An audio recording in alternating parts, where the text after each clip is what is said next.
কেউ যদি আপনার পিছনে লাগে আপনি তার পিছনে লাগেন না, কেউ গালি দিলে উত্তর দিতে যায়েন না, কেউ আপনার নামে সমালোচনা বদনাম করলে শুনো কষ্ট লাগলো চুপ করে থাকবেন, পাল্টা উত্তর দিতে যায়েন না। কেউ আপনার ব্যবসা লস করার জন্য যদি প্ল্যানিং করতে থাকে ধরতে পারলেও তাকে অপরাধী বানায়েন না।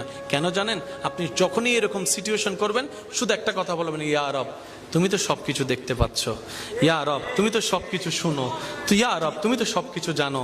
আল্লাহ আমি তোমার দিকে তাকাই তোমার হুকুমের অপেক্ষা করছি। আমার হাত আছে আমি তাকে মারবো না, আমার মুখ আছে আমি তাকে বাজে কথা বলবো না। আল্লাহ আমার সব আছে তার ক্ষতি করার জন্য 100 জন মানুষ কিনে মারতে পারবো, আমি সেটা করব না, কারণ করলে তো তুমি নারাজ হবা। আল্লাহ আমি তোমাকে খুশি করতে চাই, তোমাকে রাজি করতে চাই, দুনিয়া আমার দুশমন হোক আমি তোমাকে রাজি করতে চাই।